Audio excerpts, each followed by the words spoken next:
सातारा सम्राट या news channel मध्ये आपलं स्वागत आहे. सर्वत्र सातारा जिल्हा परिषद निवडणूक व पंचायत समिती निवडणूक रणधुमाळी सुरू असून आज आपण सांगवी पंचायत समिती सांगवी गणातील अधिकृत उमेदवार सौ पुष्पा रामचंद्र चोपडे यांच्याशी थेट संवाद साधत आहोत. तर मावशी नमस्कार, सातारा सम्राट मध्ये आपलं स्वागत आहे. तुमचं नाव आणि गाव सांगा.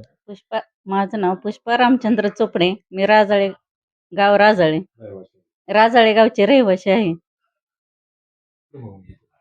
तर माझा पहिला प्रश्न काका तुमच्यासाठी असा आहे की आपण हा पंचायत समिती पदाचा अर्ज का भरलेला आहे? पंचायत समिती गणाचा अर्ज आपण आजपर्यंत आपल्या राजकीय आपला म्हणजे सामाजिक कार्य ही करण्याची पहिल्यापासून आपल्याला आवड आहे गावाची. आणि त्यासाठी आपण गावाचा म्हणजे पहिल्यापासून योगदान म्हणजे मी पाठीमागं ग्रामपंचायत सदस्य किंवा उपसरपंच, सोसायटीचं संचालक या पदावर पाठीमागं कार्यरत होतो. आणि सामाजिक, राजकीय किंवा गावाची किंवा आपल्या ह्याची विकासाची कामं व्हावीत ही आपली पहिल्यापासून अपेक्षा असते. आणि सर्वसामान्य तळागाळापर्यंत आपल्याला काम करण्याची आपल्याला कामं व्हावीत यासाठी. आता साहजिकच पंचायत समितीचे झेडपीचे आता इलेक्शन चालू झाले, त्यातनं आपण सांगवी गणातून आपल्याला फॉर्म भरलेला आहे, अधिकृत उमेदवारी आहे. परंतु आपल्याला आता पंचायत समितीच्या मार्फत महिला, आता कसं आहे, महिला बचत गट आहेत. महिला बचत गटाच्या माध्यमातून सर्वसामान्य आपल्या जी खालील कुटुंब आहेत त्यांना कसा वरील लाभ मिळेल आणि शेतीविषयक असू द्या सर्व. त्यामुळे पंचायत समितीच्या माध्यमातून कामं जेवढी करता येतील एवढी आपण करायची आणि सर्वसामान्यांसाठी करायचं एवढंच आहे आपलं ध्येय. बाकी दुसरं आपल्याला काय अपेक्षा नाही.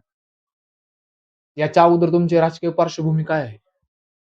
राजकीय पार्श्वभूमी आपण गावात पाठीमागं आपण ग्रामपंचायत राजाला ग्रामपंचायत सदस्य होई या पदाची भूमिका म्हणजे आपण होतो. परत नंतर उपसरपंच, मिसेस आपल्या उपसरपंच ग्रामपंचायतीच्या होत्या. नंतर माझी कारकीर्द सोसायटीचे सदस्य, 5 वर्ष सोसायटीचे सदस्य होतो. आणि असे करून आपण गावाच्या ह्यासाठी किंवा सामाजिक कार्य करून गावासाठी सुद्धा योगदान आपण दिलेलं आहे आणि अजून सुद्धा देण्याची आपली भावना आहे. बघूया, तयारी करतोय. तुम्ही ह्या पंचायत समिती सदस्य पदाची निवडणूक लढवत असताना शिवसेनाच हा पक्ष का तुम्ही निवडलेला आहे? आता आहे शिवसेना पक्ष आता आपण निवडण्याचं कारण किंवा काय, आदरणीय आपण आजपर्यंत आपण कामं किंवा आदरणीय आपण तालुका पातळीवर असू द्या, आदरणीय महाराज साहेब यांच्या मार्गदर्शनाखाली आपण आजपर्यंत आहे.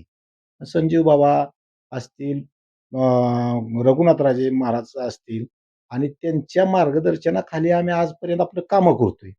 आता त्यांनी वरील कुठला त्यांच्या आदेशाचं पालन करणे आणि त्यांच्या आदेशाच्या ह्याच्यावर आम्हाला पूर्ण महाराज साहेब, संजीव बाबा यांच्या माध्यमातून त्यांनी जो आदेश देतील तो आम्ही आजपर्यंत आदेश पाळलेला आहे आणि त्यांच्या मार्गदर्शनाखाली काम करण्याची आमची पूर्ण तयारी आहे आणि अंतिम निर्णय त्यांचा असेल आणि त्यांच्या ह्याच्याखाली आम्ही काम करू शकतो.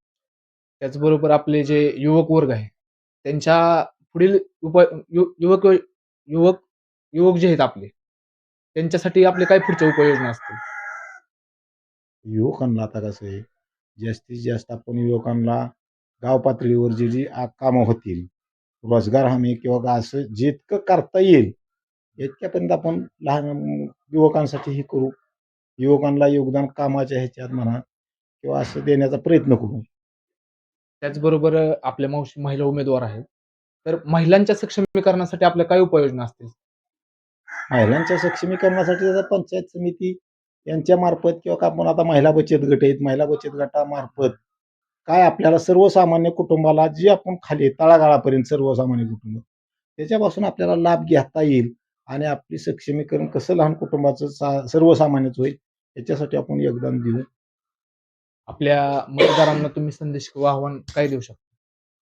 मतदारांना काय आव्हान आहे, आजपर्यंत मी पंचक्रोशीत सर्व गावात राजकीय असेल, सामाजिक कार्यात झोकून आजपर्यंतची कामं केली ती दिलेली आहे आणि ती जवळून प्रत्येकाने पाहिलेली आहेत आणि वरील आदेशाचं आपण पालन करून पक्षश्रेष्ठींनी आपल्याला ही आज जबाबदारी ही करायचं आणि त्यांची अपेक्षा मानण्यापेक्षा आम्ही आपलं म्हणलं आपल्याला भेटल तालुका पातळीवर पंचायत समितीमार्फत आपल्याला सर्वसामान्य कुटुंबाला बी खाली आणखी कसा न्याय देता येईल एवढा आपण करण्याचा प्रयत्न करू.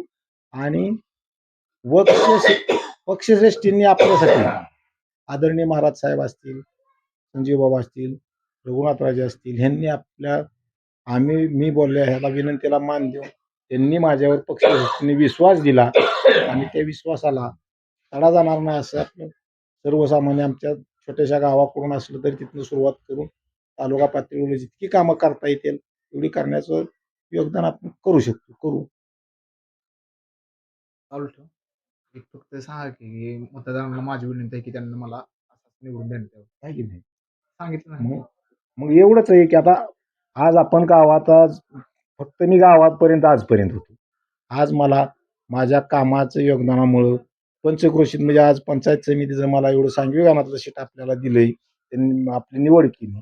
तर ही आपल्या ह्या गाणातील सांघिक गाणातील सर्व मतदार बंधू भगिनींना किंवा आपली जी मित्रमंडळी आमचे सर्व कोण असतील पक्षश्रेष्ठींच्या वरच्या आदेशाचं पालन करून किंवा माझ्या ह्याच्यावर विश्वास ठेवून पुढील सर्व गणातील जी शासकीय कामांना आपण कुठलं असेल योगदान देऊ आणि ती सर्व कामे करू आणि करण्याचा प्रयत्न करू.